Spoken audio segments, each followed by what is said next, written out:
The book cover you see is On the Road by Jack Kerouac. That is, I'm reading right now. Every morning is busy, going swimming, having time with the kids, eating breakfast. So it's not easy to do it every day.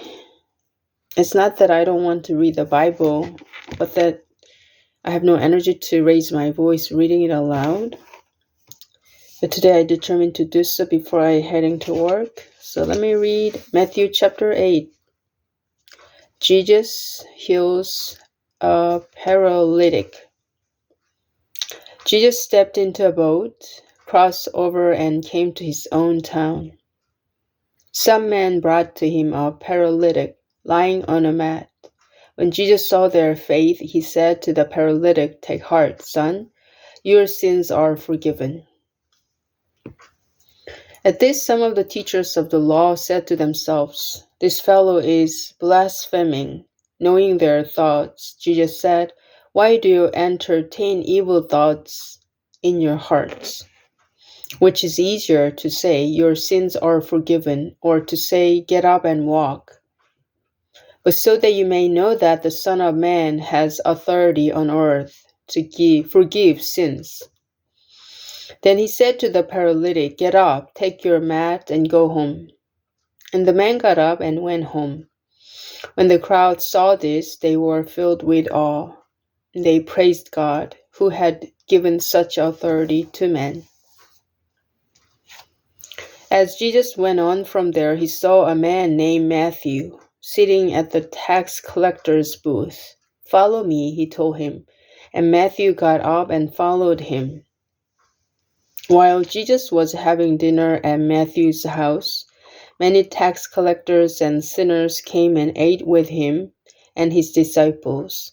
When the Pharisees saw this, they asked his disciples, "Why does your teacher eat with tax collectors and sinners?"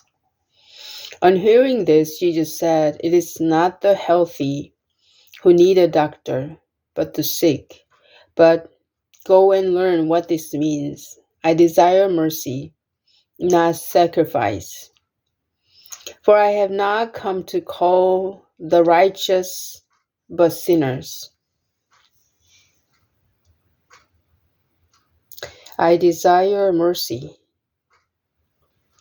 not sacrifice. Then John's disciples came and asked him, "How is it that we and the Pharisees fast, but your disciples do not fast?" Jesus answered, "How can the guests of the bridegroom mourn while he's with them? The time will come when the bridegroom will be taken from them, then they will fast.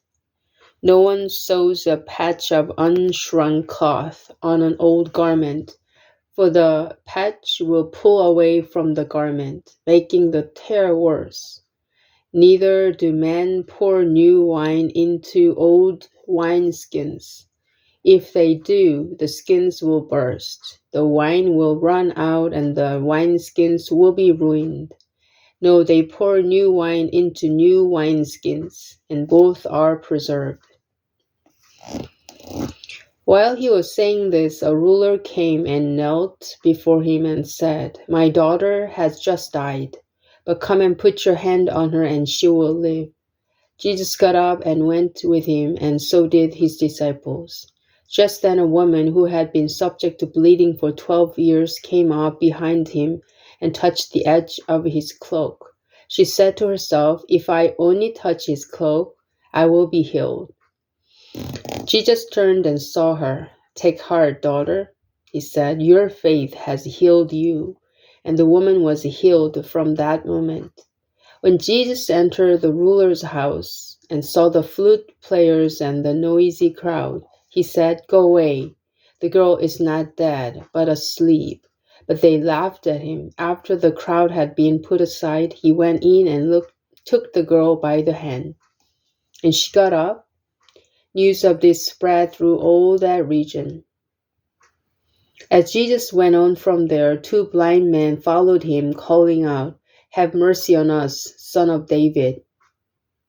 When he had gone indoors, the blind man came to him, and he asked them, "Do you believe that I am able to do this?"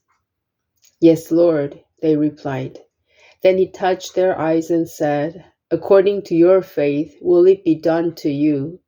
And their sight was restored. Jesus warned them sternly, "See that no one knows about this." But they went out and spread the news about him all over that region. While they were going out, a man who was demon-possessed and could not talk was brought to Jesus. And when the demon was driven out, the man who had been mute spoke. The crowd was amazed and said, "Nothing like this has ever been seen in Israel." But the Pharisees said, "It is by the prince of demons that he drives out demons." Jesus went through all the towns and villages, teaching in their synagogues, preaching the good news of the kingdom and healing every disease and sickness.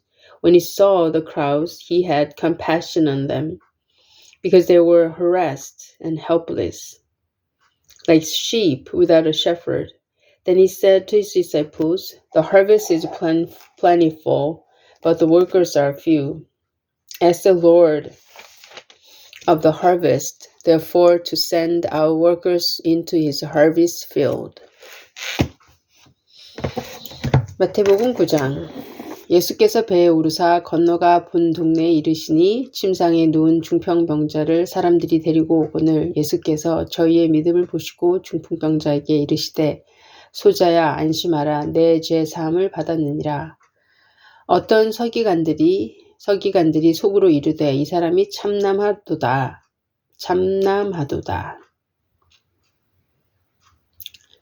예수께서 그 생각을 아시고 가라사대, "너희가 어찌하여 마음에 악한 생각을 하느냐? 내 죄사함을 받았느니라 하는 말과 일어나 걸어가라 하는 말이 어떤 것이 쉽겠느냐? 그러나 인자가 세상에서 죄를 사하는 권세가 있는 줄을 너희로 알게 하려 하노라 하시고 중풍병자에게 말씀하시되, "일어나 내 침상을 가지고 집으로 가라" 하시니 그가 일어나 집으로 돌아가거늘 무리가 보고 두려워하며 이런 권세를 사람에게 주신 하나님께 영광을 돌리니라. 예수께서 거기서 떠나 가시다가 마테라 하는 사람이 세관에 앉은 것을 보시고 이르시되, "나를 쫓으라" 하시니 일어나 쫓으니라. 예수께서 마태의 집에서 앉아 음식을 잡수실 때에 많은 세리와 죄인들이 와서 예수와 그 제자들과 함께 앉았더니 바리새인들이 보고 그 제자들에게 이르되, "어찌하여 너희 선생은 세리와 죄인들과 함께 잡수시느냐?" 예수께서 들으시고 이르시되, "건강한 자에게는 의원이 쓸데없고 병든 자에게라야 쓸데 있느니라. 너희는 가서 내가 긍휼을 원하고 제사를 원치 아니하노라 하신 뜻이 무엇인지 배우라. 내가 의인을 부르러 온 것이 아니오 죄인을 부르러 왔노라" 하시니라. 이때 요한의 제자들이 예수께 나와 가로되, "우리와 바리새인들은 금식하였는데 어찌하여 당신의 제자들은 금식하지 아니하나이까?" 예수께서 저희에게 이르시되, "혼인집 손님들이 신랑과 함께 있을 동안에 슬퍼할 수 있느뇨? 그러나 신랑을 빼앗길 날이 이르리니 그때에는 금식할 것이니라. 생배 조각을 낡은 옷에 붙이는 자가 없나니 이는 기운 것이요 그 옷을 당기어 헤어짐이 더하게 되며 새 포도주를 낡은 가죽 부대에 넣지 아니하나니 그렇게 하면 푸대가 터져 포도주도 쏟아지고 부대도 버리게 됨이라. 새 포도주는 새 부대에 넣어야 둘이 다 보존되느니라." 예수께서 이 말씀을 하실 때 한 직원이 와서 절하고 가로되, "내 딸이 방장 죽었사오나 오셔서 그 몸에 손을 얹으소서. 그러면 살겠나이다." 하니 예수께서 일어나 따라가시매 제자들도 가더니 12해를 혈루증으로 앓는 여자가 예수의 뒤로 와서 그 겉옷가를 만지니 이는 제 마음에 그 겉옷만 만져도 구원을 받겠다 함이라. 예수께서 돌이켜 그를 보시며 가라사대, "딸아, 안심하라. 내 믿음이 너를 구원하셨다" 하시니 여자가 그 시로 구원을 받으니라. 예수께서 그 직원의 집에 가서 피리 부는 자들과 헌화하는 무리를 보시고 가라사대 물러가라 이 소녀가 죽은 것이 아니라 잔다 하시니 저들이 비웃더라. 무리를 내어 보낸 후에 예수께서 들어가사 소녀의 손을 잡으심에 일어나는지라 그 소문이 그 온 땅에 퍼지더라. 예수께서 거기서 떠나가실 때 두 소경이 따라오며 소리질러 가로되 다윗의 자손이여 우리를 불쌍히 여기소서 하더니 예수께서 집에 들어가심에 소경들이 나아오거늘 예수께서 이르시되 내가 능히 이 일 할 줄을 믿느냐 대답하되 주여 그러하오이다 하니 이에 예수께서 저희 눈을 만지시며 가라사대 너희의 믿음대로 되라 하신대 그 눈들이 밝아진지라 예수께서 엄히 경계하시되 삼가 아무에게도 알게 하지 말라 하셨으나 저희가 나가서 예수의 소문을 그 온 땅에 전파하니라. 저희가 나갈 때에 귀신 들려 벙어리 된 자를 예수께 데려오니 귀신이 쫓겨나고 벙어리가 말하거늘 우리가 기이 여겨 가로되 이스라엘 가운데서 이런 일을 본 때가 없다 하되 바리새인들은 가로되 저가 귀신의 왕을 빙자하여 귀신을 쫓아낸다 하더라. 예수께서 모든 성과 촌에 두루 다니사 저희 해당에서 가르치시며 천국 복음을 전파하시며 모든 병과 모든 약한 것을 고치시니라. 우리를 보시고 민망히 여기시니 이는 저희가 목자 없는 양과 같이 고생하며 유리함이라. 예 제자들에게 이르시되 추수할 것은 많되 일꾼은 적으니 그러므로 추수하는 주인에게 청하여 추수할 일꾼을 보내어 주소서 하라 하시니라.